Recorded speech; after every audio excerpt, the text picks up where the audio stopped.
What's good, YouTube? It's Nas, and we back with another video. Roll the 900 subscribers, of course. And in today's video, I'm going to be talking about the play-in race. And this has been the most interesting play-in race, I feel like, since it's began to rule. Like, even seeding, coming down to the Eastern Conference or even the Western Conference. And what I mean by that is, in the East, you often see that any team that can finish 5 through 10, it's a fight for seeding, right? And you look at the Atlanta Hawks, who are right now the 5th seed, the 6th seed, the Toronto Raptors, 7th seed, Orlando Magic, and the 76ers, the 8th seed. Like, these seeding changes can happen at any moment during any day. Like, I feel like when you look at, obviously, the Eastern Conference, we see that as a weaker conference, right? But even in the West Conference, the Clippers and the Blazers have been fighting for the last 2 weeks trying to get the 8th seed. And if you want me to be real with you, none of that shit matters. Like, the Thunder are absolutely, I'm not even watching the series if the Blazers get the 8th seed.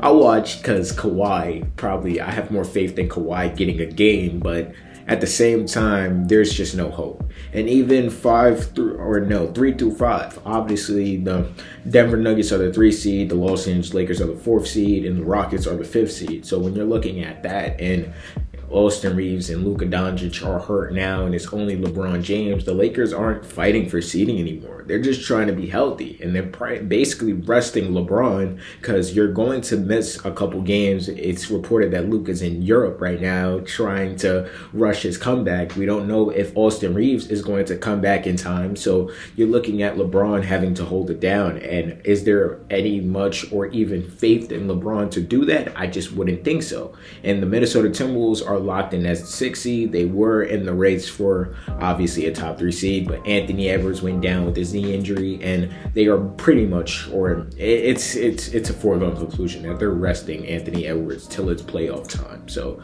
you won't see Ant for possibly a week or two. And you're looking at the Eastern Conference, right? You're looking at Atlanta Hawks team that is really good. We disrespected them a lot, but they are very good. You got to get at the 6th seed, the Toronto Raptors. I made a video talking about how they are struggling recently, but it looks like every time I make a video about a team, they just start doing well. It's just crazy. The Orlando Magic, who just got Franz Wagner back, they were struggling a lot, and there's still a chance that, oh no, they can't finish as the 10th seed now, so that's great for them, but they were the 10th seed a couple weeks ago, but they can only finish up to 9th. Obviously, the 76ers, who obviously just got Paul George back, they were fully healthy until I was about to make this video, and Joel Embiid, if the 76ers are in a play-in game, he won't play in the games because he just had surgery, and I'm looking at it, it takes 1 to 2 weeks to get over his surgery, so obviously he won't be in there for that. So you're going to need Tyrese Maxey and Paul George to step up to get you into the playoffs, so you have a Joel Embiid if you are in that 7th seed scenario.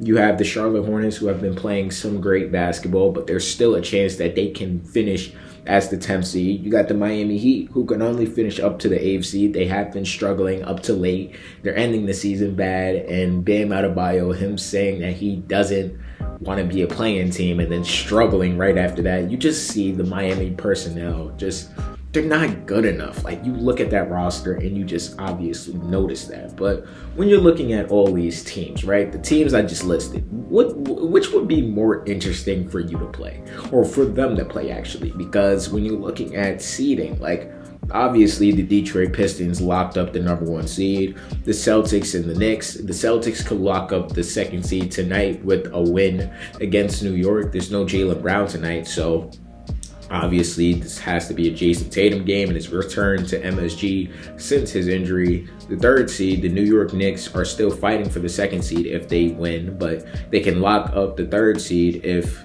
the Cavs lose another game. 4th seed, it can either go down to the Cavs or the Knicks. The Hawks don't have a chance for the 4th seed anymore. That dream is dead.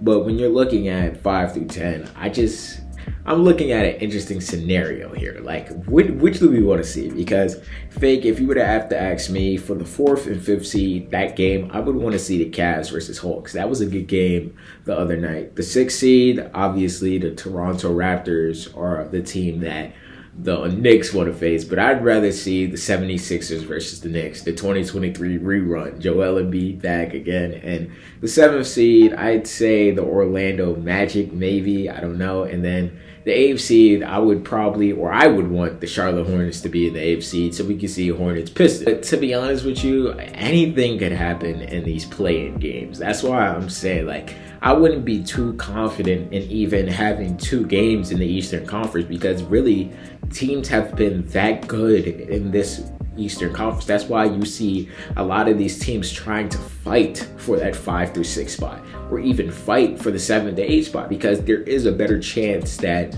honestly you can win 2 out of the 2 games rather than 1 game. When you look at the 9 through 10 seed, like, you look at a team that potentially won 43 plus games and missing the playoffs. Like, last year, the 8th seed for the Eastern Conference was 37 wins. Like, that should just show you how much better the East has gotten, and really the disrespect the Eastern Conference has gotten this season, or even before the season. We're acting like the West is so much of a better conference, when whoever's the 8th seed in the Eastern Conference will have a better record than whoever finishes in the Western Conferences, and that's just saying a lot. We know the powerhouses are the Thunder and the Spurs right now, but I really Celtics video is coming out soon, because I made a video talking about how Jason Tatum was struggling, and he's not struggling anymore. Him and Jaylen Brown figured it out again. But when you're looking at, honestly, seeding, when it comes down to seeding, the last 3 games, I can't believe this is the last weekend of the regular season. I feel like it just started, and I can't believe it's April even. And we're looking at, obviously, the playoffs, when the most exciting basketball happens. We're glued to our screens as basketball fans.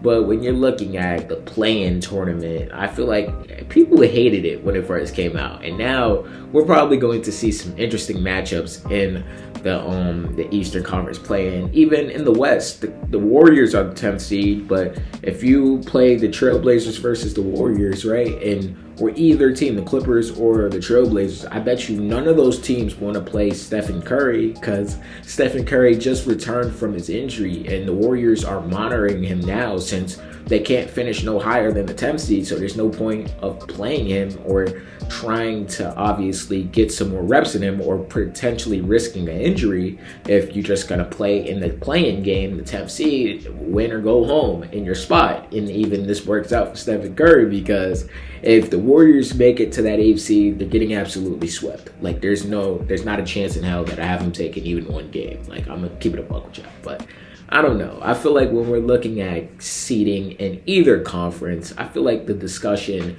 is often interesting, because the Lakers were just fighting for the 3rd spot. Now they don't even care where they end up right now. Like, when you're looking at teams like that, and you're looking at potentially this game against the Warriors tonight with no Stephen Curry, and it's only LeBron out there, I give the Lakers a chance of winning this game, because honestly, there's no so much star power, I would say, on the Golden State Warriors, or even LeBron would be undoubtedly the best player on the court, which is crazy to say at 41, but he will be the best player on the court. So this game tonight will probably lock up the 4th seed, I guess, or even if the Nuggets lose another game, you could potentially get the 3rd seed back. But right now, if seeding were to end right now, it would be the Lakers versus Rockets, and I don't think, or my roommate here wouldn't think, like, the Lakers versus the Rockets would be a bad thing, because honestly, I trust LeBron to at least get 1 game against the Houston Rockets, who I just don't have any confidence in going into the playoffs. But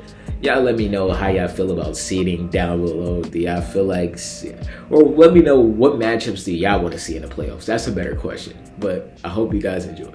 Subscribe. What's good, y'all? If y'all made it to the end of the video, I hope you guys enjoyed this video. And there's a video right here. I'm pretty sure you're gonna like it if you like this one. And the channel icon's right there if you want to just check out the channel in general. And yeah, leave a like too, because it really helps the algorithm push me out. And yeah, I appreciate y'all for watching this video nonetheless.